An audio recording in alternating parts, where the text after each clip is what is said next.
Salam. How are you doing? All right.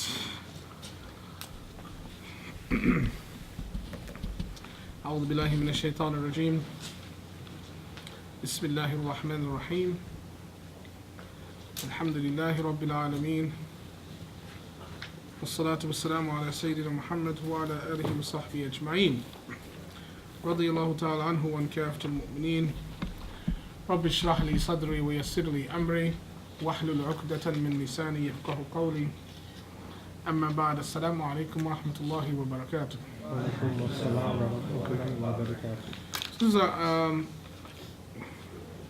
This is our last class on the weekends. As you know, the IC will be closed on the weekends. So because of that, we are unable to continue our classes on the weekends. And so what I wanted to do was just end this book on what I thought was the most important section for you to benefit from and to take home. The rest of the book you can read on your own. Some of it is particularly geared to understanding a particular Sufi perspective, tariqah. Others is general, so you can just read it, inshallah. I've been asked to do another class, and after reflecting, doing some thinking, some thoughts about what kind of class would be good and beneficial, don't want to reinvent the wheel, don't want to do anything that would be, that people would not be interested in. At the same time, we wanted to do something that would be somewhat similar to what we've done, continues our teachings about the spiritual path, but not perhaps specialize on that, but use the information we took from the Soul of Islam, our first class, the information here, and just sort of put it in a larger context. And we thought that the best thing to do would be a class on the Quran itself, inshallah. And so this will not be, our class on the Quran, inshallah ta'ala, will be a lot of different things. It will have some tafsir, it will have some ta'wil. There's a difference between tafsir and ta'wil. We'll talk about that difference, inshallah. There'll be times where we talk about this. Generally speaking, we want to talk about three layers of the Quran. 3 layers. The first is the surface layer. What does the Quran say? Before we get into interpretations, we don't want to get into interpretations first. First, what is Allah trying to tell us? That's the first thing. We can all understand that. So we all have to have a basic understanding of what the Quran is saying.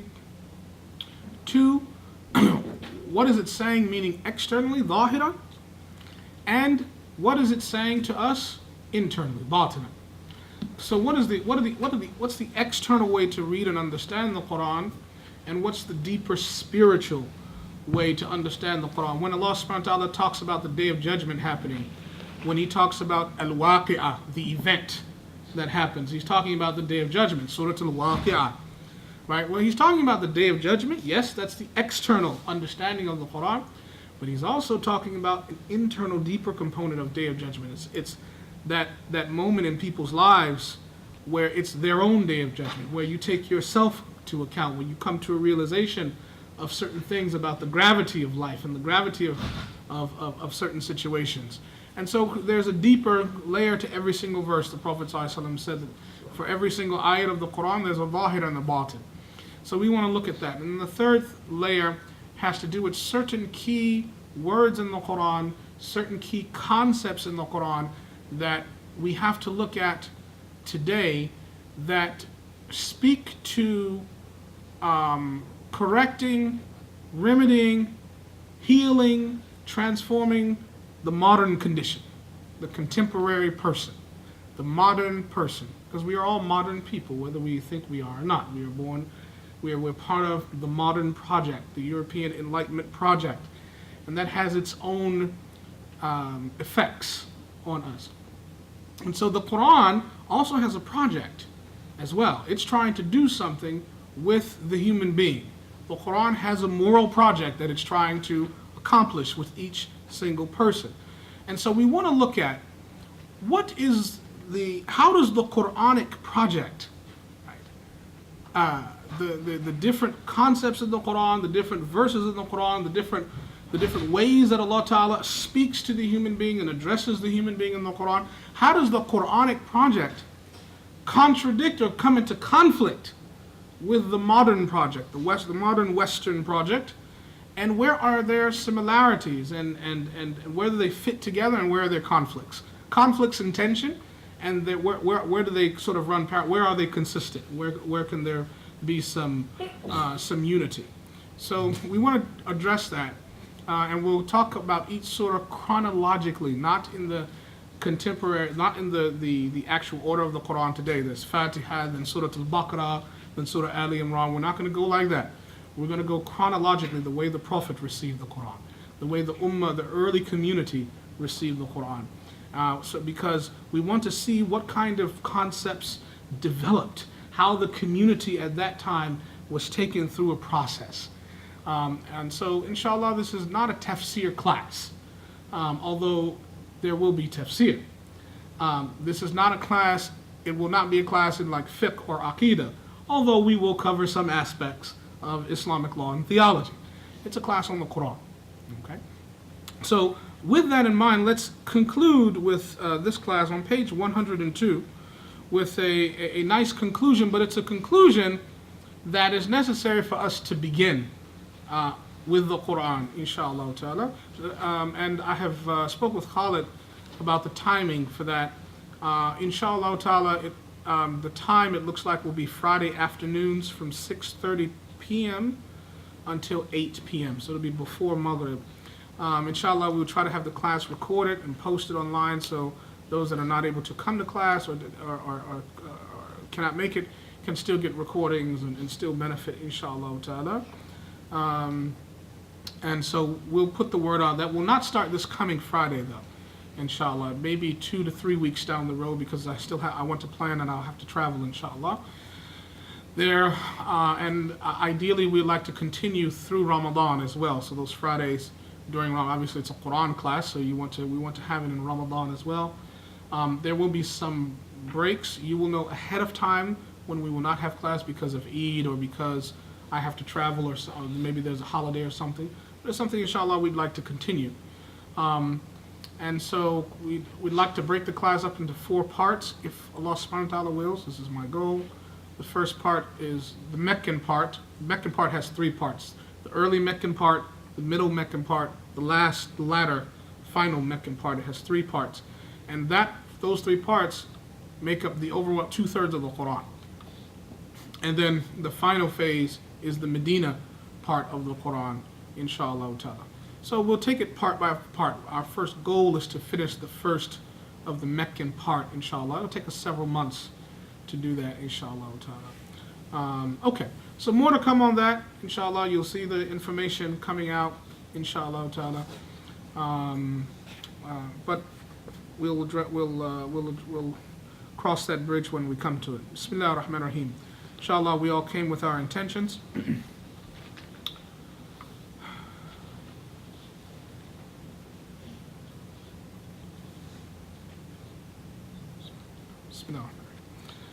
A conclusion in 2 parts.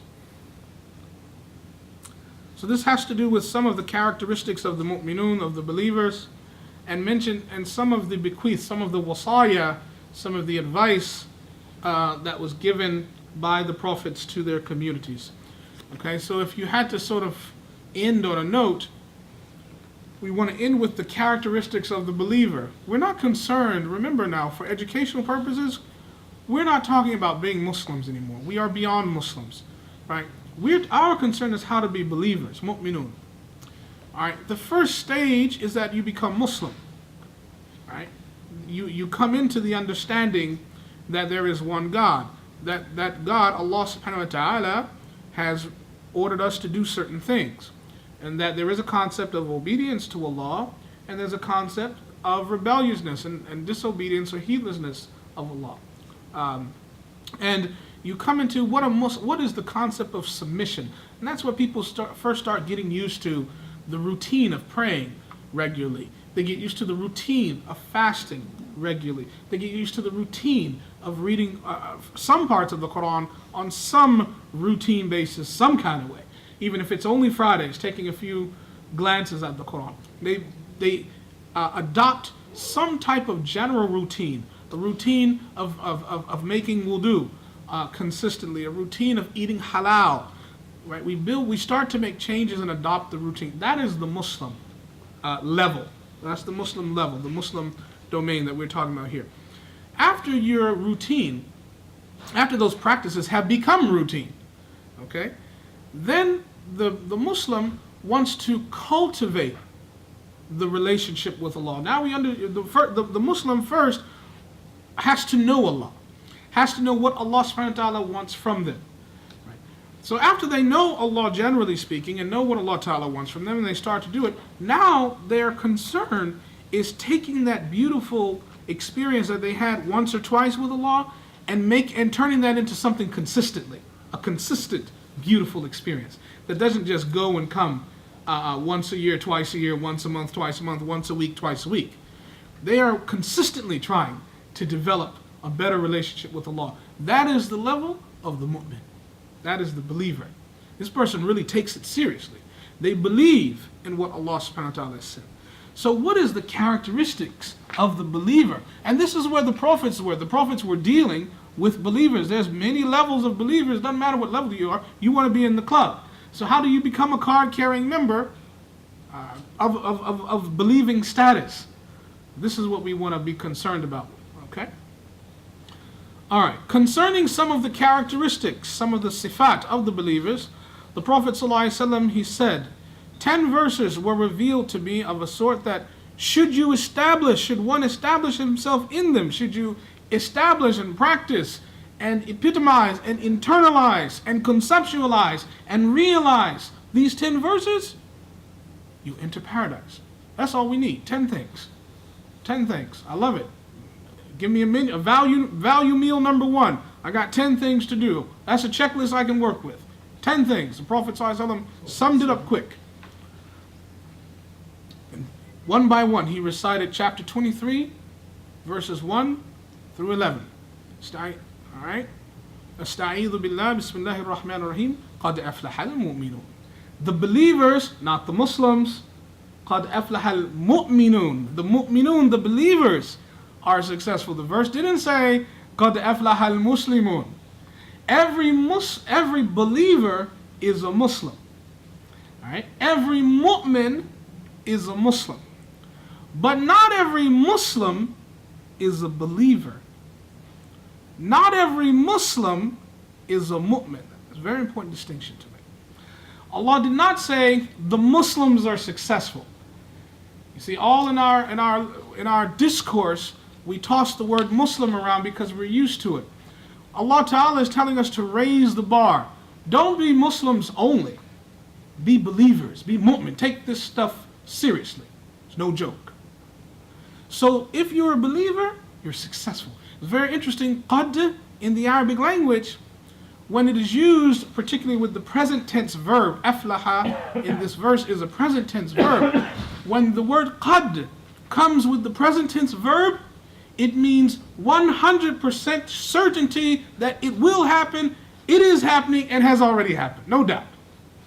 So in the conception, in the mind of Allah, if we can use that phrase, according to Allah subhanahu wa ta'ala, the believers have been successful, are successful, and will be successful. Time here is important because Allah subhanahu wa ta'ala is not associated with time. Time is a creation of Allah subhanahu wa ta'ala. So He's not connected to His creation. He's not enveloped in His creation. He's not subject to time. Time is important for us though. So if we are a believer, the moment we enter that domain, we enter success. Well, we enter the standard of success as it relates to Allah. Now the standard of success as it relates to materialism and modernity, there's a different bar. Now we're not talking about that bar. That bar might be consistent with some Islamic things, and it might be inconsistent with some Islamic things, but that's a different issue. We're not talking about that. Believers. The believers are successful. Successful are the believers. It's hard to translate that verse because you have to emphasize that they are 100% successful with no doubt. Where does that come from? The word qad being introduced into the sentence. Qad aflaha al-mu'minun.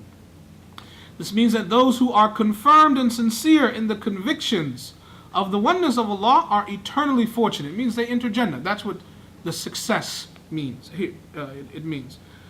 And have been made victorious in that for which they strove, yani paradise. And they've been spared the hellfire. So they've saved themselves from the hellfire, and they've achieved victory, i.e.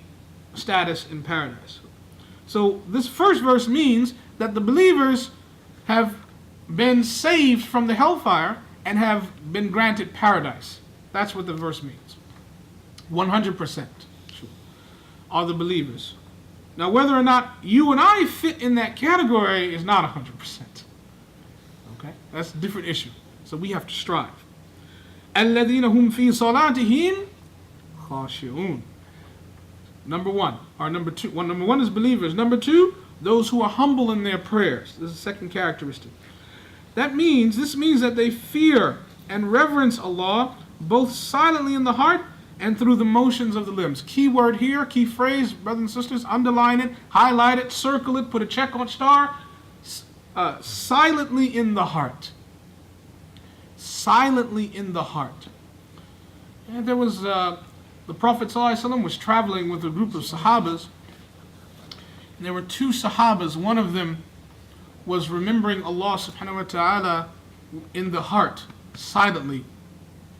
They were in their conscience, in their heart, inside of them, they were going, La ilaha illallah, La ilaha illallah, as they were journeying. No one heard them. There was another companion who was externalizing La ilaha illallah. And he was La ilaha illallah, La ilaha illallah, La ilaha illallah. He was by himself. He was his own process, his own dhikr. And he gained louder. La ilaha illallah, La ilaha illallah. Louder, louder. And one of the companions commented about it. And the Prophet ﷺ, he said, Allah subhanahu wa ta'ala hears you whether you yell or whether you're silent. And then the Prophet ﷺ made a comment that said that if the heart were tranquil, were really at peace, were really at ease, the body would be at ease. All parts of the body would be at ease. So there would not be a need to speak so loud. So he didn't condemn the verbal adhkar, but he made a point about the silent state of the heart, the remembrance of Allah in the heart that's silent. That this is from stability of the heart, a type of tranquility that is there. Yeah. So I've heard that if you speak it though, you attract angels and you attract like good jinn and you push away like evil. It's a different context. There's different contexts. It's when people gather, for example, in a halaqah specifically for that. So for example, certain groups of, circles where you're remembering Allah subhanahu wa ta'ala, yes, there's benefit in that because the angels can participate in that. However, the advantage is of doing it by yourself when no one else can hear you, not even the angels know, is that it protects your ikhlas. It protects your sincerity. The angels don't even know you're doing it. But who knows you're remembering Allah? Allah. Okay? So even on the Day of Judgment, the angels look at your book of deeds and they'll be shocked and they'll say, we were never around him when he or she had all of these deeds. But Allah subhanahu wa ta'ala includes it in the book of deeds without the knowledge of the angel. Why? Because it's something that happens here, not here. So you find people that adopt it, that's fine. We don't condemn them. Okay? But we love to know what is the preferable path, the better path. And so there may be Muslims that do certain things. But we're concerned about the mu'mins in this class here. Okay? So the mu'mins are the one who keep their hearts silently for Allah subhanahu wa ta'ala. Right? This silence transfers into the prayer also. And it translates into a type of humility in the prayer. So the second component is humility in the prayer. And humility in the prayer means that you're still in the prayer, that you don't move. SubhanAllah, I've seen brothers button their shirts, fix their sleeves. I've seen sisters wrap their hijabs. I mean, folks do all kinds of stuff in salat. That is not the characteristic of the believer. There's another, I'm not sure if it's a hadith, I cannot quote it as a hadith, but I can quote it as a statement I've heard from one of my teachers, where it is said that the movement of the limbs, the movement of the body in salat, scratching, fixing stuff, brushing your teeth, all kinds of movement in the salat is only because of the distraction of the mind. And when the mind is focused, the limbs are focused. If you're still, if you move large limbs, meaning you move your arms, say I scratch my head. So my arms are here, I scratch my head. Right. If you move your arms or your legs, what are called the large body parts, the large limbs, if you move them 3 times or more, your prayer is gone. 3 times or more consecutively, back to back. Okay? So this means like this. 1, 2, 3. At the 3rd time or more, your prayer is invalid. You have to start all over. In other words, 3 large obvious movements takes you out of the realm of ibadah. That's serious. That's not a joke. Now, let's say you don't move large limbs. You're not moving your legs. Even when you I'll come to that in a minute. But let's say you move smaller part, like let's say you're folding your hands and you want to scratch, and so you move your finger like this to scratch your hand or whatever the case is. You move your fingers, you move your toes even. You move your eyes start wandering, right? You move smaller body parts, it doesn't break your prayer. But what it does, it breaks your khushu', your humility that this verse is talking about. Okay? So again, at the level of Muslim, we're talking about what breaks the actual prayer, the big body parts, the major body parts. At the level of mu'min though, believers, we don't need to talk about what breaks the prayer because the believers always keep their prayers. Keeping their prayers is a given. At the level of mu'min, we're talking about how do you keep the sanctity of your prayer, the humility of your prayer. Because that is the quality that gets you into paradise, okay? And protects you from salvation. So as you're praying, be mindful, obviously be mindful of big movements, but more importantly, be mindful of the smaller movements. Yes, you might have an itch on your body. Maybe concentrate a little bit harder on what you're saying and you won't even focus on that itch.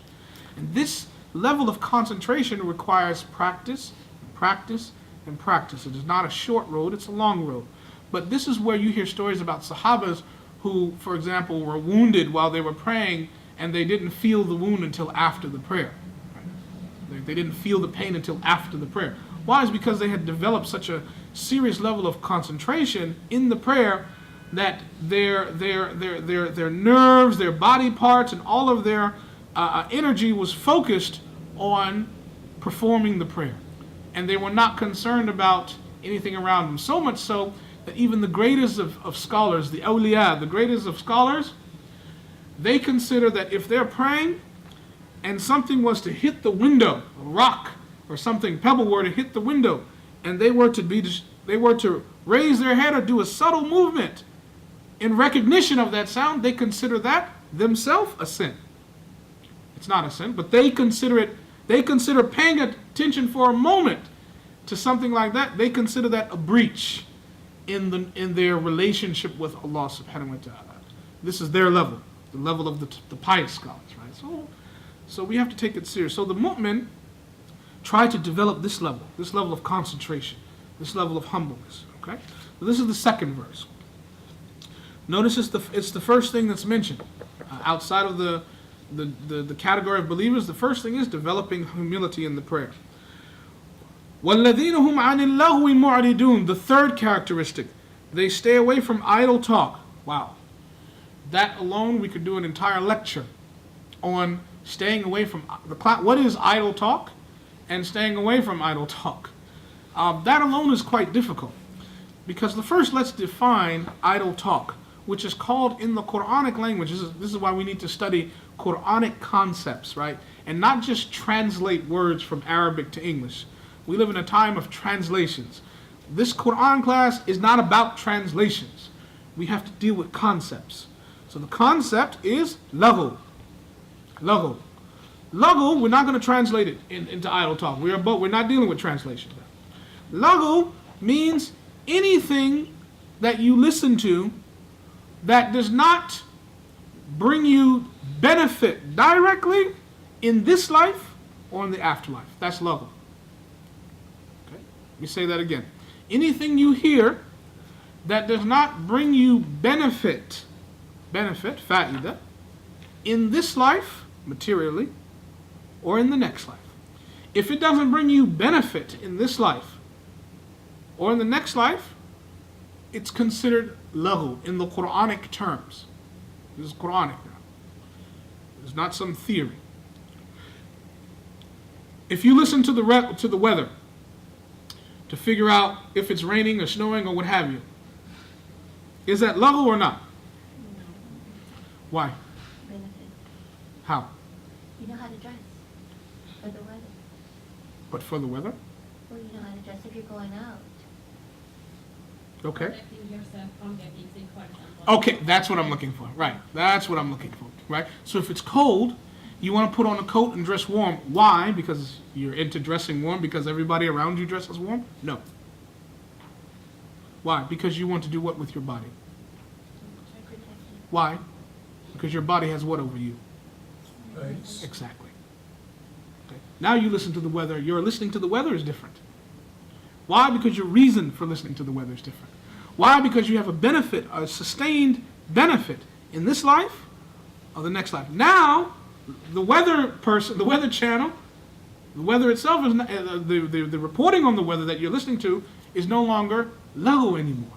You've changed listening to the weather from laghu to what? And It starts with an ayn, e, ba, ibadah.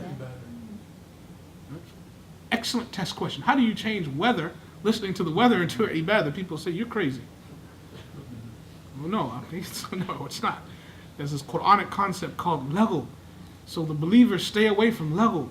Right? So the believers want to take this situation and make it beneficial. It's just as simple. Just make a good niyyah. There's a reason why I'm listening to the weather. Well, we all listen to the weather for a reason, yes. But having a reason is not good enough. Having a reason that connects you to Allah is good enough. See, that is the rank of the believer. That's what we're talking about. Talk shows on TV and radio. Is it laghu? Everybody's like, oh God, he went there. Yes, I went there. Talk shows. I could call out names. I'm not going to do that. Names meaning shows. Yeah. It's possible. It's certainly possible, right? People magazine. Pop culture, right? It could be talking to your friend on the phone, right? Certain conversations that come up. The believers stay away from these things. ESPN, right? We have a culture. The modern condition is predicated on a lifestyle of love in many cases. We are predicated on having a culture of leisure and love, what I call L squared. Leisure and love. You have to be careful. So the believer has to understand where she's living, what kind of world he and she are living in. Leisure and culture. So we're right out of the gates, we're coming at a disadvantage. Because the believer knows that you don't get to Jannah by indulging, notice the word indulging, by indulging in a lifestyle of leisure. The believer doesn't get to Jannah like that, by indulging in a lifestyle of leisure, and certainly you don't get to Jannah by living a lifestyle of laghu. So we've got to recognize that, especially when the Quran tells us as a third category, you shun laghu.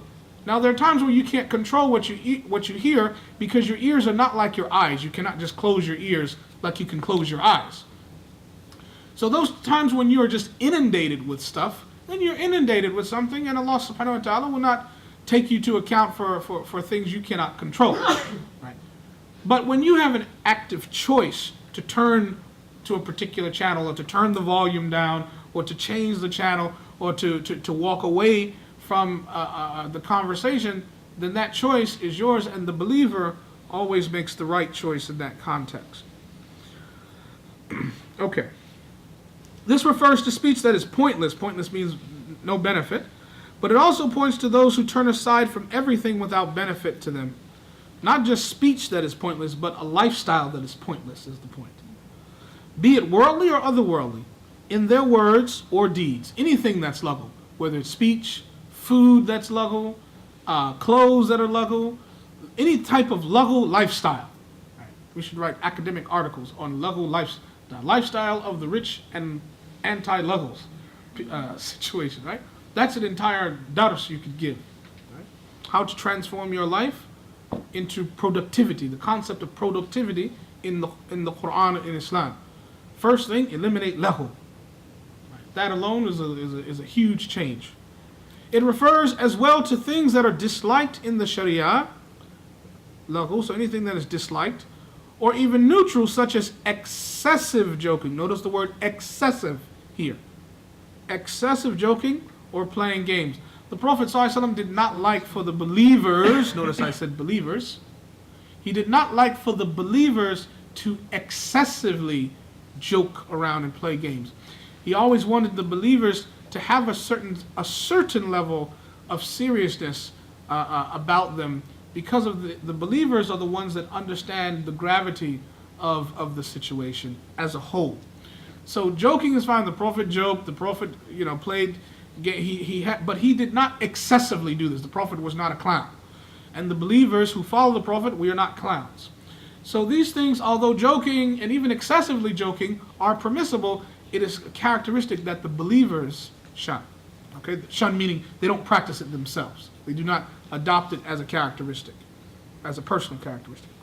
So it is incumbent upon each person to strive in his returning to Allah for the highest degree in paradise, making his life abound in the positively permissible matters as his foremost concern. There might be things that are okay for the Muslim, excessively joking, that as a believer you may not want to adopt those characteristics. Okay, that's what this is talking about. He strives for this in the life to come, if he can, but if he cannot, then in matters of this world, but always through absorption in seeking the halal or the licit means. Okay, so if you strive for something, you strive for it for the akhirah, and if you can't strive for it for the akhirah, then you strive for it for the sake of this world, but always because it is a halal thing.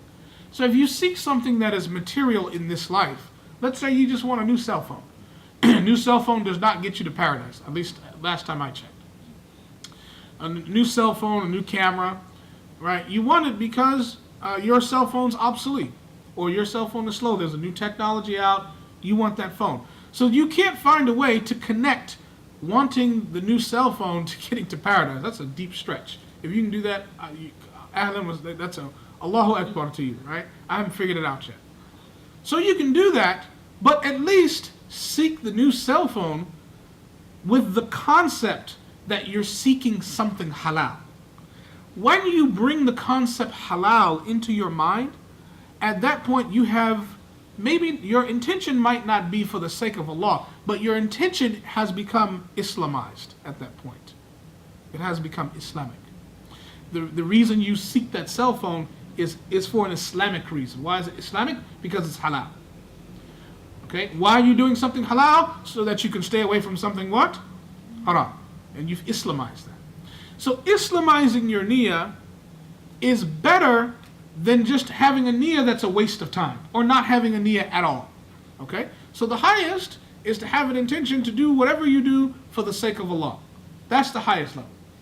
But if you cannot do that because you're doing something that is by its nature mundane, then Islamize it. Try to put the word halal in your mind. I would love to have a donut for breakfast this morning. Well, it's hard to go from donuts to paradise. That's a stretch. Well, at least say it's halal, right? I'd love to have a halal donut for breakfast, right? At least do that, and that's better than having an intention that has nothing whatsoever to do with Islam or Allah. Right? So the believer, what we're trying to say is, you look at the environment around you, there is nothing in nature, whether it's on land, whether it's in the water, there is nothing on our planet that is wasted. Right? When you look at nature as a whole, nothing is wasted. Anything dies out here, it's decomposed. There's animals that feed off of it, bacteria that take its flesh. I mean, everything has a benefit. It goes somewhere it's in nature. You go into the forest, there's nothing there that's just like wasting away. Something's going to benefit from it. The believer is like that. The believer doesn't believe in waste. No wasting your niyyah.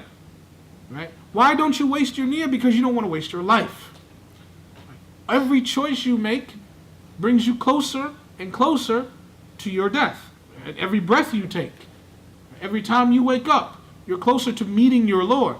So the believer doesn't want to waste anything. So if you can't make a niyyah for the sake of Allah, at least make a niyyah that it's not for the sake of dunya, is the point. Right? That's the la ilaha. There's nafi and ithbat. There's affirmation and negation. If you can't affirm that what you're doing is for Allah, at least negate the dunya. Okay? At least negate. Do nafi that what you're doing is for shaitan or nafs or for any worldly reason. Okay? There's the la ilaha, there's the negation. I'm not doing this for shaitan illallah. And the affirmation. I am doing it for halal reasons. For Allah reasons. Right? For these lawful reasons. So the believer understands these two and uses these two in order to eliminate bit by bit every type of laghu in their life.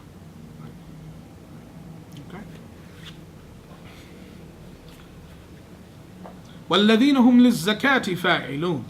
And then the believers are those, we're on page 103, who pay their zakat.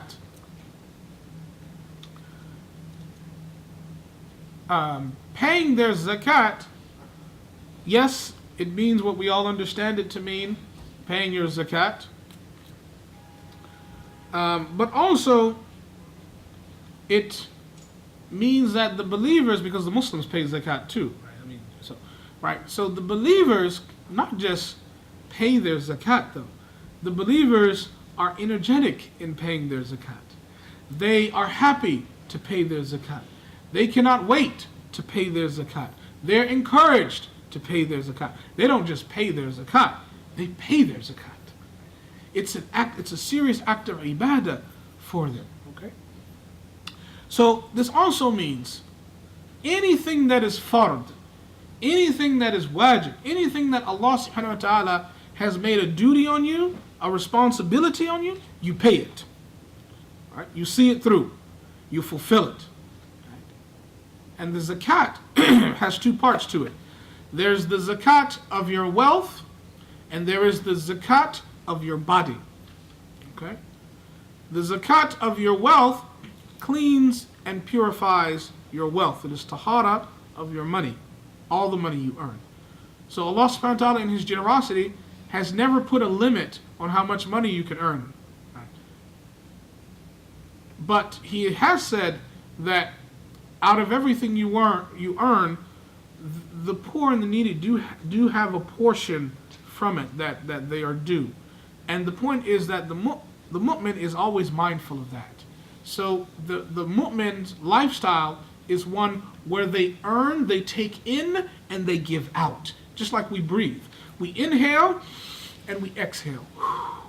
We take in and we give out. We have benefit and we benefit others.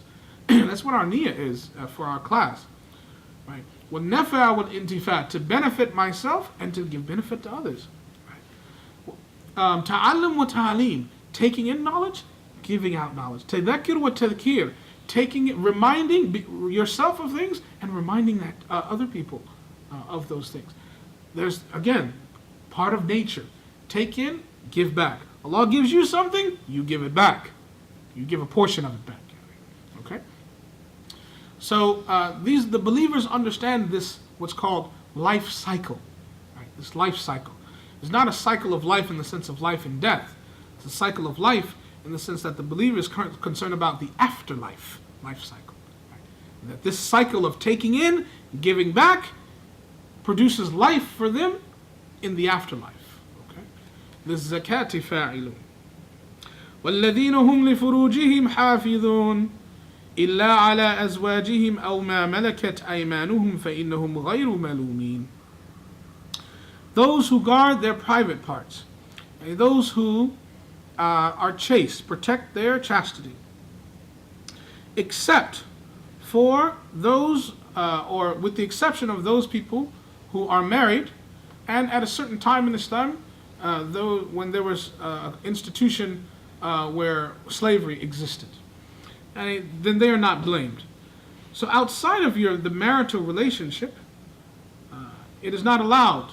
The mu'min, the believer, subhanallah, the Prophet ﷺ, he said, "La yazni az-zani wa huwa mu'min." He didn't say wa huwa Muslim. Beautiful hadith, very interesting. There's a distinction between the mu'min and the Muslim. He says, the person who fornicates. Right, first he said, "La yasriku as-sariq wa huwa mu'min." The thief does not steal when they are a believer. And then he said, وَلَا يَزْنِي الزَّانِي وَهُوَ مُؤْمِنٌ. And the person who commits adultery or fornication does not do that while they are a mu'min. What does that mean? It means that the person who commits a sin like that, theft, or a sin involving the private parts,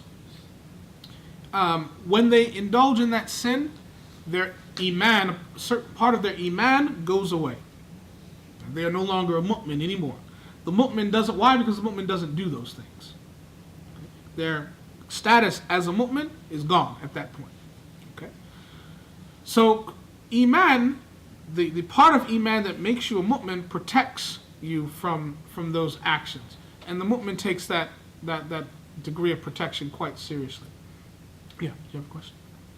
I had a question about you kind of talked a little bit about the institution of slavery in terms of that. Can you just delve into that just a little deeper in terms of what does that mean? Were people like at that time, does that give them the permission to sleep with their slaves? If they were not married, it did. Okay. Yeah, it did. And that was because at a certain time, some of the men did not have enough money for a mahar. To pay a mahar, and they didn't have enough money to sustain, to keep a household and things of that nature. And so it was allowed at a particular period of time. Even temporary marriage, which is called mut'ah, was also allowed early in Islam, where if two people even agreed to be married for a specific time period, 1 month, 3 months, or a year, it was allowed. The Prophet allowed it in early Islam, but then later canceled it. Okay. So outside of that, فَمَنِ ابْتَغَى وَرَاءَ ذَلِكَ, whoever seeks anything past or beyond that, whoever transgresses those bounds, فَأُولَٰئِكَ هُمُ الْعَادُونَ, then they are transgressors. They go beyond the limit. This means there is no blame for them concerning things which the Sharia permits. So Allah subhanahu wa ta'ala, by Him saying, if you go past these boundaries, you're a transgressor, that means anything within the boundaries is completely fine. Okay. But one is to avoid those other acts, such as going to a woman during her menstrual period, which are strictly forbidden, and which brings great or grave blame or censure upon the one that does it. Whoever seeks anything beyond this path, or beyond this in the way of adultery, homosexuality, masturbation, bestiality, or whatever else is in the nature of exceeding the limits of the halal to stray into the forbidden, these are the oppressors. The oppressors means that that person who does that has oppressed their own self. Okay? Has oppressed their own self. So all of these things, absolutely haram, fornication and adultery, homosexuality is haram, masturbation is also haram, and of course bestiality, things of that nature, and other aspects related to sexuality. For example, rape is absolutely haram. Sexual intercourse while a woman's on her menstrual cycle is haram. Anal sex is also haram. Things of that nature are absolutely haram. Some people ask interesting questions about trying to get around the rules. What if I don't commit adultery or fornication, but what if two people just do oral sex? That's included as well in the prohibition. Why? Because it's outside of marriage. So this is the point. So the boundary is the nikah, is the marriage. So any sexual activity outside of marriage is haram, even if it's sexual activity with your own self, right? Because you can't marry yourself. Okay, so the sexual act is a sacred act which Allah subhanahu wa ta'ala has only sanctioned to exist in marriage. And so if somebody wants to engage in that act, it has to be in the marital in the context of a nikah. So anyone who has a nikah, has a marriage, has the complete permission by Allah subhanahu wa ta'ala to engage in any aspect of sexuality, provided it is halal. It's outside of the two things that Allah ta'ala has forbidden in the marital relationship, and those two things are what I mentioned. وَالَّذِينَ هُمْ لِأَمَانَاتِهِمْ وَعَهْدِهِمْ رَاعُونَ. Those who fulfill their trust. Okay? Those who maintain and look after, ra'un, those who shepherd, in a sense, their trusts. Okay? This also means paying your bills. When you have a bill to pay, you pay it. Why? Because when you have a bill, you have a contract, you're going to pay your bill at this date. That's what's agreed upon. The company provides you with the service, you have the duty to pay. Muslims should be, ideally, we should be the best at paying our bills. We're human too, but we should, as a community, generally speaking, as a community, we should be the best. Why? Because of this ayah. Because the believers are the ones who take their responsibilities very seriously. This refers to those who safeguard anything entrusted to them and keep to the provisions of contracts. That's the word, contracts, to which they are bound vigilantly and completely. Such trusts vary in degree and stature, so you might have one contract that's a little bit more flexible in nature, but you might have others that are quite serious. So if you are a husband, then you have a serious contract with your wife. But if you have two friends that just sort of agree to meet up at 3 o'clock on Sunday, there's a little degree of flexibility in that. Okay, both are contracts, but one is not like the other. Okay. There are some that pertain between the servant and Allah, so they're contracts between Allah subhanahu wa ta'ala and us. Others are established between the servants themselves, such as contracts of marriage, business contracts, etc. And there are also those joining the inner meanings to the outer observances through sincerity, purity, pure intention, and other states of the heart. So we have contracts that exist between us and Allah, praying 5 times a day, zakat, fasting. Contracts that exist between us and human beings. Okay? And then we have other contracts with Allah that are not zahir, that are not external, but are batin, internal. So for example, ikhlas. Allah subhanahu wa ta'ala has told us to be people who are mukhlis, who have sincerity. وَمَا أُمِرُوا إِلَّا لِيَعْبُدُوا اللَّهَ مُخْلِصِينَ لَهُ الدِّينَ. You have been ordered to have ikhlas, basically. That is deen. So it's a contract, but no one can see that contract. No one can see me performing the contract of ikhlas. They can see me performing the contract of salat. They can see me performing the contract of zakat. But no one can see me performing the contract of ikhlas. No one can see me performing the contract of sabr, of patience. No one can see me performing the contract of contentment with Allah. But those are part of the contract. So some contracts are external in nature, and some are internal. Even contracts between husband and wife, or brother and sister. There's some internal things that are not discussed, but that are just understood that you just will do them or you will not do them. Your wife is outside. She says, "Honey, I'm getting off work I work late tonight. I get off at 9 o'clock.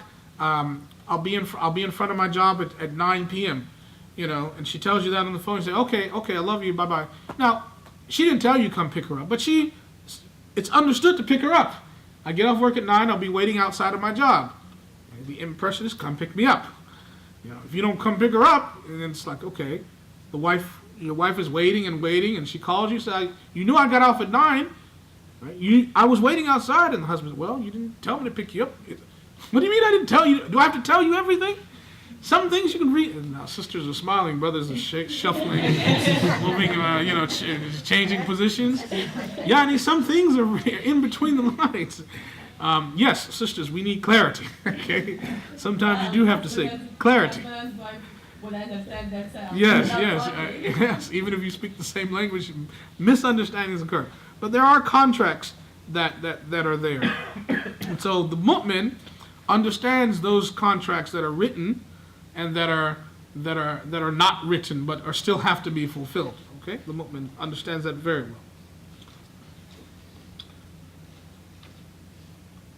وَالَّذِينَ هُمْ عَلَى صَلَوَاتِهِمْ يُحَافِظُونَ. Those who guard their prayers. وَالَّذِينَ هُمْ عَلَى صَلَوَاتِهِمْ يُحَافِظُونَ. Those believers are the ones that, what do you do when you memorize Quran? Right? What's going on when you're hafiz of something? Hafiz means to not just memorize something. It means to protect something. You know, it's very interesting. People are shocked when I mention this. You know, we call people who memorize Quran, what do we call them today? Hafiz. You know, that's a bid'ah. You know, the term Hafiz was never associated with Quran in Islamic history. What was it associated with? Music? No. Up until the 1900s, give or take, the word Hafiz never had any connection to Quran. Never. Hafiz was, if someone was Hafiz, they were Hadith scholar. Hadith. Hafiz of Hadith.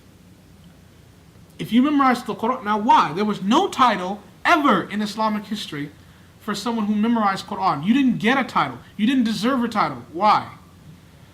Everybody did it. It was a given.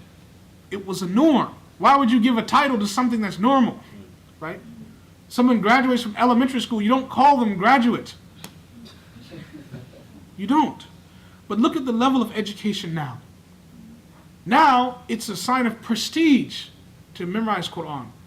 So the title is shifted. Before, in the pre-modern period, it was not a norm to be a hadith scholar, to memorize 100,000 hadith. So somebody who memorized 100,000 hadith, this is a fact, 100,000. If you memorize 100,000 hadith, yes, with isnad, then you were called hafiz. And many times there were women that were called hafizah. Because it was not normal to memorize 100,000 hadith. So you took the title. Memorizing Quran was the norm. Now, forget hadith. We can't even memorize Arba'in and Nawawiyah. We can't memorize 40 hadith Nawawi. The hadith, forget the hadith and the narrator. Now, Hafiz has shifted from hadith to Quran. And so the person who memorized Quran today is called Hafiz. If we had Imam Malik or Imam Nawawi or some of the ulama in the past living today, and you introduce somebody as Hafiz, they would understand the person as a Hafiz of hadith. Okay? Look at how the modern period has changed. All right? Hafiz was never associated with Quran. Never. Because everyone did it. It was the norm. If you were in Islamic studies, you were already Hafiz. At Azhar, do you know up until the mid-1850s, up until the 1890s or so, this is a fact. If you were just to apply, just to put an application in Azhar University, you had to memorize Quran and Bukhari and Muslim. Just an application. Did you hear me? Just to apply, you had to memorize Quran and Bukhari and Muslim just to apply to Azhar. Then they took you after you memorized Quran and Bukhari. Bukhari has over 5,000 hadith in it. Muslim has 7,000. So you had 10,000 hadith and memorize all the Quran just to sit with ulama at Azhar up until the late modern period. Okay? Look at how our educational level has changed. So Hafiz means to protect. Now, why was the word Hafiz associated with the hadith, not the Quran? Muslims weren't protecting Islam by memorizing the Quran. Muslims were protecting Islam, were doing hifz and guarding Islam by memorizing hadith. Why? Yeah. Because Allah took it upon himself to guard the Quran? Yes. Answer number one. There's another answer. Excellent answer. The hadiths are the physical representation. That's of answer Quran. number two. Allah subhanahu wa ta'ala has said He's going to protect this Quran, not us. So the person who has memorized Quran is not doing hifz of anything. Again, hifz in the meaning of protecting the Quran. Hafiz means to protect, not to memorize. Doesn't mean to memorize, brothers and sisters. It means to protect. Okay? So the person memorizing the Quran hadn't protected anything. Okay? The person who has memorized the hadith protects the deen. Why? Because it is in the hadith that the meanings of the Quran are contained. The life of the Quran is contained. Remember, the Prophet was the walking Quran. And it is an example today. I'll give you a test. I'll give you, who wants my car? If you want my car, do this. Give me 10 Hufaz of Quran right now. And let's quote ayahs of verses of Quran for ahkam, for aqidah, for tazkiyah. And just ask them to give the explanation of one of these ayats. Deep analysis of one ayat. Give me one hafiz today that can do it, I'll give you my car. We ram the Quran down the throats of kids, and they have no idea what it means. And then on top of that, if they don't memorize it correctly, we beat it into them, so that they associate the Quran with violence. And we wonder why we have extremism today. We wonder why we have violent people today. And violent people that associate religion with violence and want to kill in the name of the Quran. Because when they took the Quran, it was beaten into them.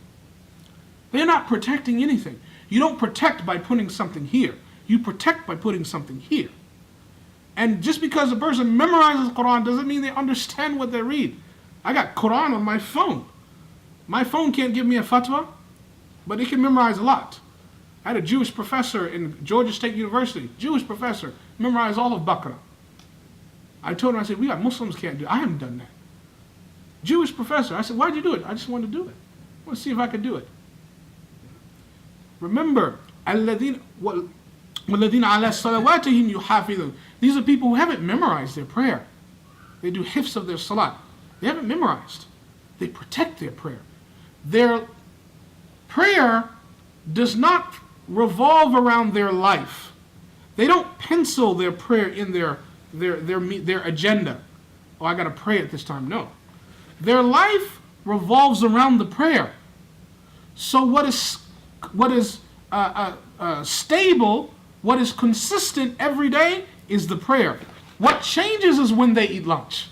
What changes is when they have meetings. What changes is when they meet with people. That is hifth al-salat. When you live, breathe, wake up, sleep, eat, drink, in order to pray. Not you pray in order to work. You pray so that you can have a good paycheck. No.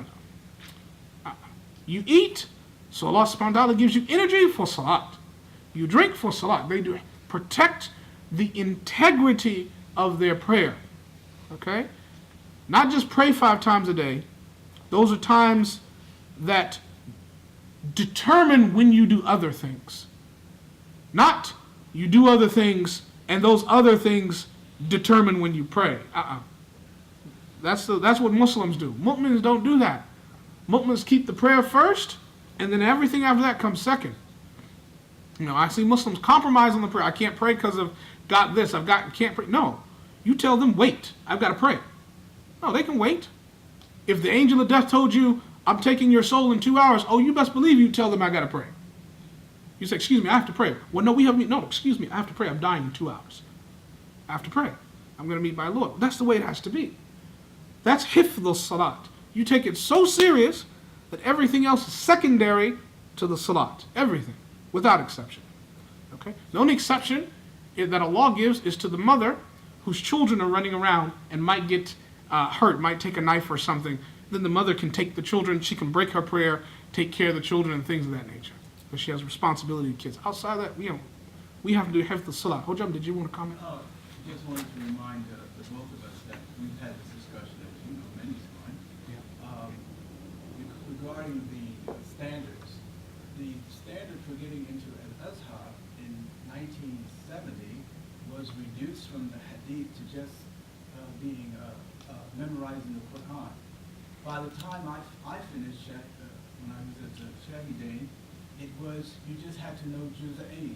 Oh, look at this. Okay. Now, But in addition to that, when we're talking about just the memorization, this calls back to the time, the hadith where from Ali ibn Abi Talib, who said, I am amazed, I am ajib of a man or a person who reaches the age of 60 and who has not memorized the Quran. Yeah. Because it was so commonplace that it would amaze someone, like, what have you been doing Yeah. all your life? Exactly. This is so easy. Yeah. And today, we have to keep that standard in mind. You know what? I'm so happy you remember that, because I remember applying to Azhar as a student. I remember when I was in my mid-20s or something. And you're right, because it's on the application. You had to do 2 juz of Quran. You had to have memorized 2 juz of Quran, and I didn't apply because I hadn't memorized 2 juz of Quran. I remember that distinctly. And at that time, I was like, 2 juz of Quran? Are you kidding me? What kind of students go here? That's top level high students, you know? 2 juz of Quran? Who has the time for that, you know? And me, yeah, I grew up, we didn't have Quran teachers in Atlanta, Georgia when I was a kid. All the Quran I learned because I had a tape recorder and I was on the bus and I was memorizing by myself. There was only one Hafiz, as we called him, in New York in 1971. Yeah, see, I mean, Hafiz Mahmoud at, completely different world. That was it. So now, you know, and now you look at the students that go to Islamic study schools, they're the worst of the bottom of the worst of the worst of the worst. Students who can't succeed in basic reading and writing, right? Who have all kinds of problems, behavioral problems, discipline problems, mental problems. They send them to those schools to become Muslims, ulama. This is why the Muslim world's in the trash can that it's in today. And then the ones doing the fatawas have PhDs in engineering and science and math. So the ones who should know aren't qualified to learn in the first place. And the ones who think they know are qualified in different areas from the place they're giving fatwa in. And we wonder why we're in the context, and we're calling everybody Hafiz, who's really doing destruction of everything. This is a big problem. We haven't understood the basics, and we don't know our history. So, وَالَّذِينَ هُمْ عَلَى صَلَوَاتِهِمْ يُحَافِظُونَ. We do hifz.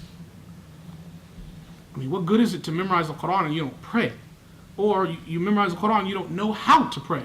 I've never seen students that do hifz of Quran and you put them to lead the salat, they break the prayer and haven't understood that they've broken the prayer. They haven't realized that they have done something which cancels the whole prayer, but they just keep reciting and reciting.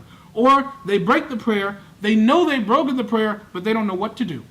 They have no idea how to correct themselves, what to do. So these people who understand the essence of the Quran and they guard that essence. It's not about praying, it's about restructuring your life in accordance with the dictates of the prayer, with the demands of the prayer, with the requirements of having a lifestyle that says you're concerned about Allah subhanahu wa ta'ala. That is what the believer, what the mu'min does. The Muslim doesn't do it. The Muslim hasn't gotten there yet. The Muslim is on his or her way to that level, but the mu'min has to be at that level. أُولَٰئِكَ هُمُ الْوَارِثُونَ.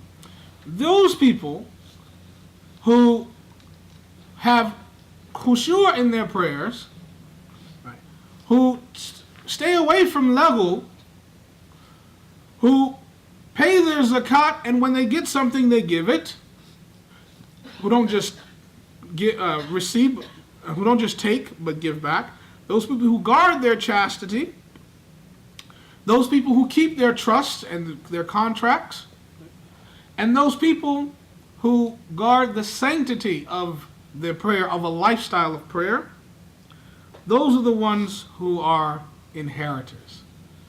الَّذِينَ يَرِثُونَ الْفِرْدَوْسِ. They don't inherit the bottom of heaven. They don't inherit the middle part of heaven.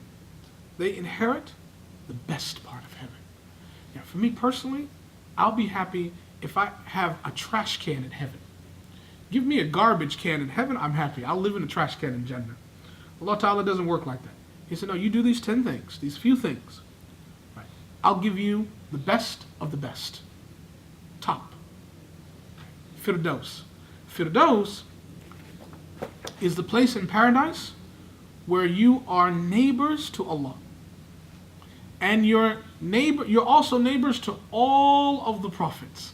Right? Imagine being in such vicinity. Sister Maryam, where are you going today? Oh, I'm going to visit Rasulullah ﷺ today. What about tomorrow? What are you doing tomorrow? Oh, tomorrow I have an appointment with Noah. We're having lunch together.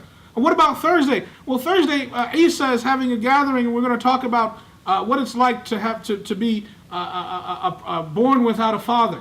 What about Saturday? What's your appointment Saturday? Saturday, the mother of Jesus, Maryam, and I, we're going on a hiking trip. We're going to hiking. We're going to climb the throne of Allah. What are you doing Sunday? Sunday, Ibrahim and I, we're going to talk about life together. This is your lifestyle. Ahmed, what are you doing tomorrow? Tomorrow I'm just going to check out Gabriel's wings. He's going to show me his wings tomorrow. Right?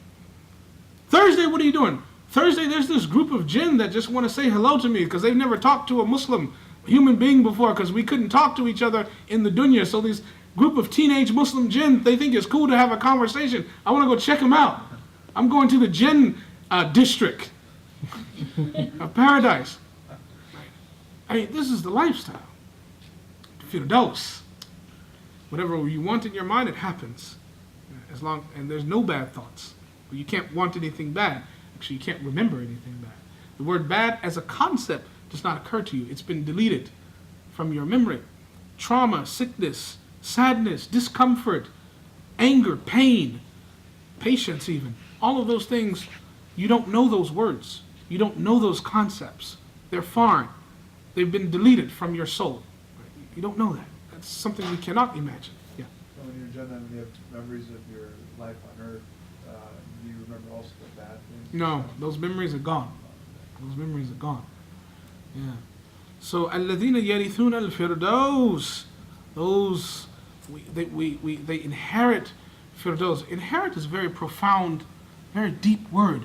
Allah subhanahu wa ta'ala does not say الَّذِينَ يُؤْتُونَ الْفِرْدَوْسِ. Those are people that have been given Firdaus. He doesn't say they've been given Firdaus. He says they've inherited Firdaus. What's the difference between being given something and inheriting, mirath, something?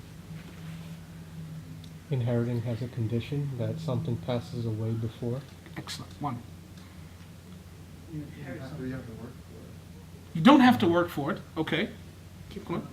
When you're given something, you don't necessarily own that thing that you're given. It's temporary. Right. But when you inherit it, you're the owner of that. Right. Excellent. Certain conditions have been met. Hmm? Certain conditions have been met If what? for inheriting. Generally, something has happened, you passed away, you reached a certain age, you have... Yeah. But if someone inherits, if I die and I leave property for my children, they inherit that property, right? That is an act that is what am I trying to say? It's not an act. It's not like a gift, where in the sense of a gift, if I give a gift, then that's an act of kindness. That's an active, very active gesture, right? When you give something, inheriting is not active at all. Inheriting is very passive, right? The person who inherits something didn't do anything, and the person who transfers that gift doesn't do anything, right? Or they do something. It's a negative action, is what I'm trying to say. Right? Inheritance is a negative action. So it requires that me, the person who I die, right? Something negative happens, and then something positive happens to the person who's receiving that gift, right? So who's died? If it's inheritance, where's the negative action? Yes. Tell me more. Where do you inherit it from is the point. Where do you inherit? They inherit the garden, but from who? Is it from your good deeds? From your good deeds? Like the accumulation of those good deeds has become such a benefit to you that once you die, you actually get the benefit of it? Exactly. What has happened to your amal? Your deeds, your actions. They've passed away. Right? Where have they passed away to? Who gets those good deeds? Where do they go to? No, I mean, when you do something, who are you doing it for? Those deeds go where? Exactly. So when those amal, those good deeds are accepted, right, that's a form of death. Right? That's a form of maut. They've died. Okay? Now, when all of your good deeds have been accepted by Allah subhanahu wa ta'ala, remember, one of the signs of Allah accepting your amal salih, your good deeds, one of the signs He's accepted your good deeds is that you've forgotten about them. Those deeds are absent from your brain. They've died from you. They've gone. Just like we tend to forget sometimes people who've died in the past. We don't intend to forget them, but life happens and we just forget. Right? We don't remember them. So your deeds, when Allah has accepted your good deeds, one of the signs is that you forgot. It's not here anymore. If you do sadaqah for somebody and you always remember you've given them sadaqah, then the fact that you remember it means that that deed is still alive in you. It hasn't been accepted by Allah. It hasn't left you. Okay? So those deeds on the Day of Judgment, when they are all accepted by Allah subhanahu wa ta'ala, it's as if they've died. There is a maut, there's a death that has occurred. And the death in a majazi, metaphorical sense, is the absence of the good deeds. Right? There's no more good deeds. You've done everything. You've died. Your good deeds have been accepted by Allah subhanahu wa ta'ala, so they're not existing anymore. And so, as a result of death, there's an inheritance. Right? So what do those good deeds leave you with? You've left them with Allah. What do they leave you with? Jannah. There's the inheritance. Okay? So there's this amazing transaction. Allah Ta'ala gets you. Now, Allah Ta'ala doesn't need our good deeds. Allah subhanahu wa ta'ala does not get benefit from our good deeds. When the good deeds go to Allah subhanahu wa ta'ala, He just accepts our good deeds. It's out of His rahmah that we enter paradise. Okay? It's out of His fadl, His virtue, that He allows us to inherit something specific in paradise, firdaus. Okay? So, الَّذِينَ يَرِثُونَ الْفِرْدَوْسَ هُمْ فِيهَا خَالِدُونَ. We will stay there forever. Yes? Were these conversations that took place during the time of Rasul, like the Sahabas said? And the Prophet ﷺ, he said, every person has two places that they own, two pieces of real estate, right? One in heaven, one in hell. When one of you dies, if you go to Jannah, if you go to heaven, someone else inherits your house in hell as well. If someone goes to the hellfire, you inherit a place in Jannah. Okay?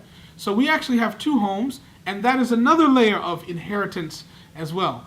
So we don't know which place is ours, but we inherit the place of someone else. We inherit one place in Jannah, and someone else inherits a place in the hellfire. The Prophet ﷺ also spoke about that as well. So also Firdaus is the point at the top of paradise where the rivers of paradise descend from. Right? So you get the best part of the water. You get the beginning of the top of the waterfall, if you will, is at Firdaus, and the water descends from Firdaus to different parts of paradise as well. Okay, so these are the main characteristics of the believers, and we wanted to spend some time about that. I want you to read from page 105 to 107, and what we'll end today with is on page 108, some of the wasiyah or wasaya of from the Prophet ﷺ. And this is collected from my teacher, from Sheikh Hamid. This final bit of advice that's summed up in half a page. So he says, I counsel you to have taqwa of Allah subhanahu wa ta'ala, for this is the capital upon which every type of gain is leveraged. It is a duty incumbent upon you to recite the Quran because it will be a light for you. Beware of excess in laughter and joviality, because surely this kills the heart and extinguishes the light of your face. And the key word here is excess. It is a duty incumbent upon you to keep silent except when there is good to be said. This is in all certainty a barrier between you, Satan and you, and an aid to you in religious matters. Love those who are poor and destitute, and sit with them. Look towards those who are less fortunate than you with regard to things of this world, and never towards those above you. This is because it is more fitting for you to feel gratitude than envy in considering the blessings of Allah. Keep others from knowing of you and your sins what you know of yourself. It is bad enough that you notice in others those blameworthy traits that you also manifest, but of which you are ignorant. There is no intellect like that which yields its self-determination to Allah's decree. There is no pious caution like that which restrains the self from the impermissible.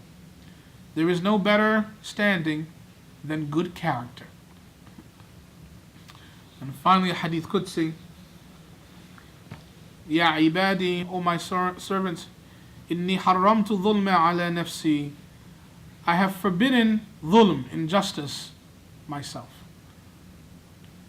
وَجَعَلْتُهُ بَيْنَكُمْ مُحَرَّمًا, and I have made it forbidden for you. فَلَا تَظَالَمُوا, so do not wrong or oppress one another.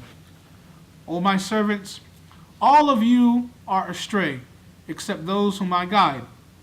فَاسْتَهْدُونِي, so seek guidance of me. أَهْدِكُمْ, I will guide you. Ya ibadi, O my servants, kullukum ja'iyum, all of you are hungering, except for those that I have fed. So ask me to feed you, and I will feed you. Ya ibadi, O my servants, all of you are naked, except those whom I clothe. So ask me to clothe you, and I will clothe you. Ask Allah for everything, and He'll do it. Ya ibadi, O my servants, truly you stray from the path by night and by day, and I forgive transgressions completely. So seek forgiveness, and I will forgive you. O my servants, I am beyond the reach of your harm, such that you can never harm me, and I am beyond the reach of your benefit, such that you can never benefit me. I.e., so make your intentions for everything that you do to please Allah. O my servants, if the first of you and the last of you, the humans of you and the jinn of you, were all disposed according to the most God-weary heart of any of you, this would still not increase my kingdom by the least bit. Ya ibadi, O my servants, if the first of you and the last of you, the human of you and the jinn of you, were all disposed according to the most wicked heart of any among you, this would not diminish my kingdom in the least bit. Ya ibadi, O my servants, if the first of you and the last of you, the human of you and the jinn of you, were all to stand in one single place and ask something of me, and were I to grant each according to his request, still this would not decrease what is in my dominion by as much as the needle does when it enters the sea. Ya ibadi, O my servants, what I enumerate for you are only your own actions, for which I will later repay you. So whoever finds good, let him praise Allah, and whoever finds other than that, let him blame none but himself. So all glory is to Allah, the Lord of all, the Lord of the might and power, far exalted above whatever is associated with you. And may peace be upon the messengers. Walhamdulillahi Rabbil Alameen. And here's the conclusion of the book with the aid of Allah, glorified and most exalted, most high exalted. As here, this concludes this brief treatise by the hand of who is the most destitute in his need on this Thursday, the 13th of Muharram, in the year 1415. And I ask Allah that He purify it so as to be worthy of His generous presence, and that He allow it to be to our benefit and not as a proof against us on the day when no wealth nor sons shall avail us, but only that which Allah has brought forth for us of hearts that are purified. Walhamdulillahi Rabbil Alameen. Inshallah ta'ala, right before we end, we'll make a dua inshallah, but we have Sister Maryam who's be testing right now for her ijazah in Quran and Tajweed, recitation of Quranic recitation, inshallah ta'ala. So those that, particularly for the sisters, we ask for the sisters to stay for that, inshallah ta'ala, and to witness her receiving her ijazah, inshallah ta'ala. ربنا تقبل منا إنك أنت السميع العليم وتب علينا يا مولانا إنك أنت التواب الرحيم ربنا هب لنا من أزواجنا وذرياتنا قرة أعين واجعلنا للمتقين إماما سبحان ربك رب العزة عما يصفون والسلام على المرسلين والحمد لله رب العالمين. الفاتحة.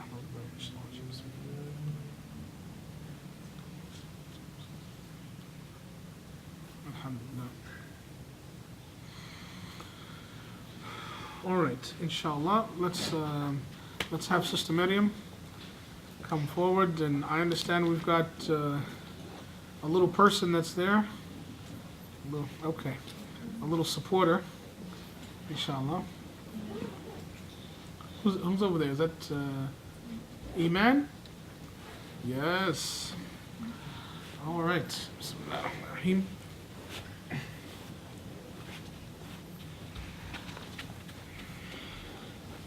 And her teacher and her tutor was Ustaza Iram. Iram, would you please come forward, inshallah ta'ala?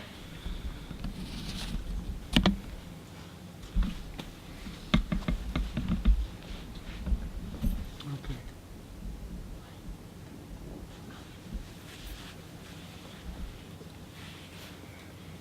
Okay. Can I see?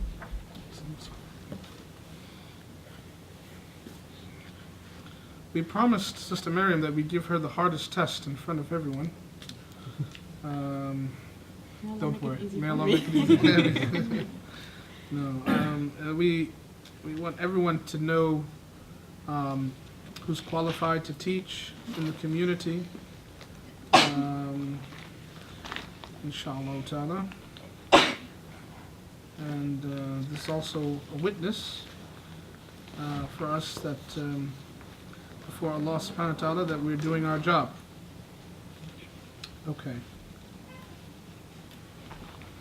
Surah Qalam.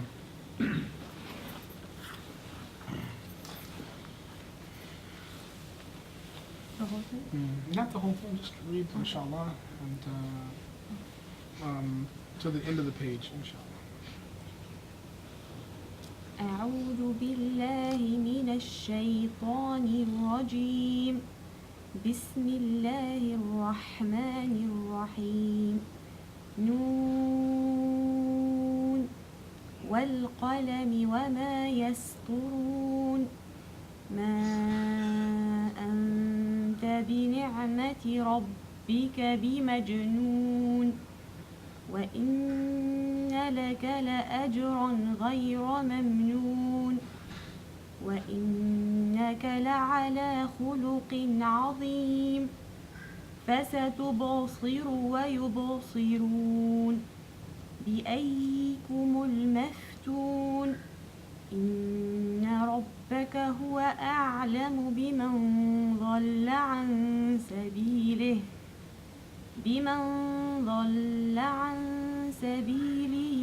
وهو أعلم بالمهتدين فلا تطع المكذبين ودوا لو تدهن فيدهنون ولا تطع كل حلاف مهين هماز مشاء بنميم مناع للخير معتد أثيم عتل بعد ذلك زنيم أن كان ذا مال وبنين إذا تتلى عليه آياتنا قال أساطير الأولين سنسمه على الخرطوم.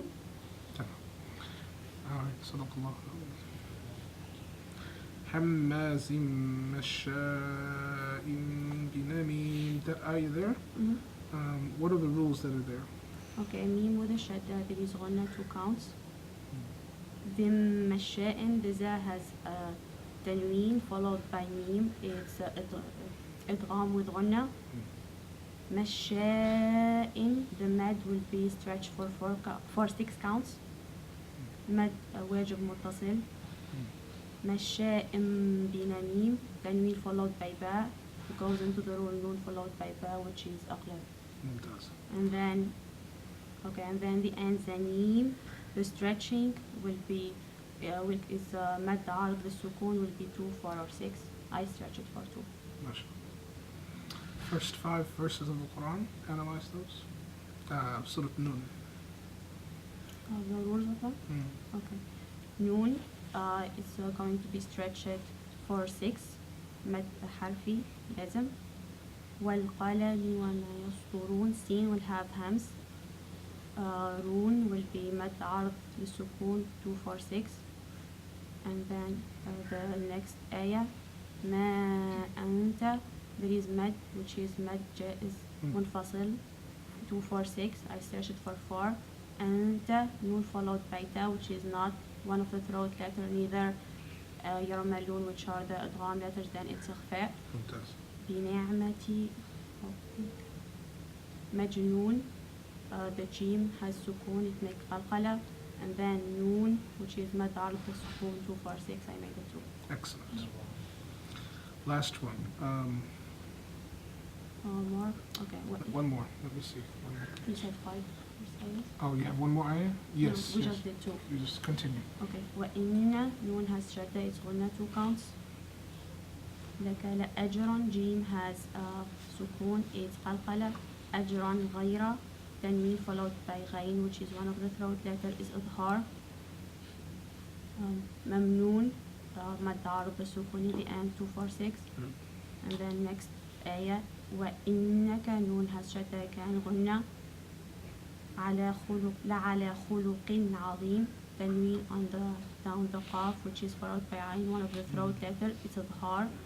عظيم, مد عرض السكون 2, 4 or 6. فستبصر, ba has sukun, which is qalqala. ويبصرون, ba has again sukun qalqala. رون, مد عرض السكون 2, 4, 6. Oh.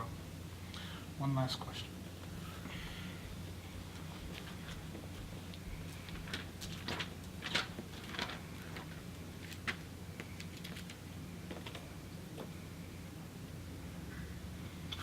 Read ayah 11. أعوذ بالله من الشيطان الرجيم. بسم الله الرحمن الرحيم. قالوا يا أبانا ما لك لا تأمنا على يوسف وإنا له لناصحون. Good. What is the rule that's there that happens one time only in the Quran? Which you did. تأمنا, in Excellent. تأمنا. Very good. Very good. And how do you? You that get rule? your lips out to say تأمنا. Very good.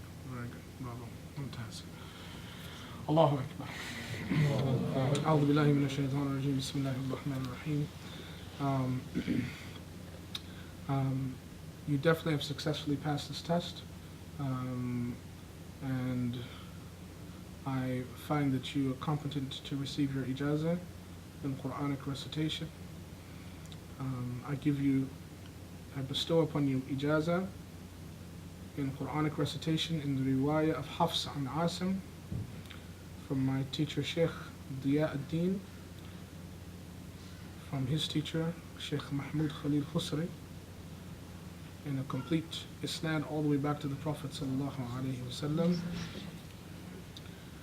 We counsel ourselves and you to fear Allah subhanahu wa ta'ala in teaching, to teach others, to teach your daughters and your family, and to have sincerity in teaching, and to not make profit off of the teaching of the Quran, and to keep your qalb pure such that you teach for the sake of Allah, and that this ijazah is bestowed and granted to you on the condition of sincerity in teaching between you and Allah, and on the condition that your heart does not become attached to worldly matters.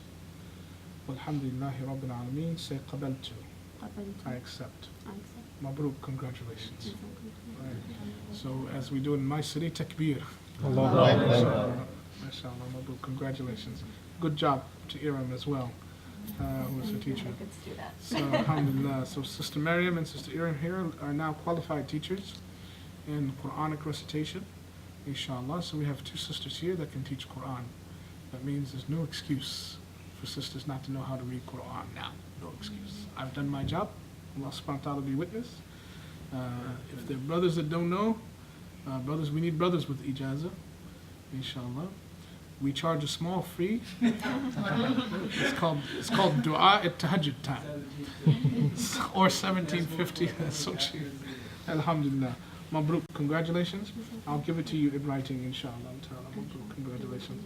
Barakallahu feek. Assalamu alaikum wa rahmatullahi wa barakatuh. Wa alaikum assalam. Sister Ryan.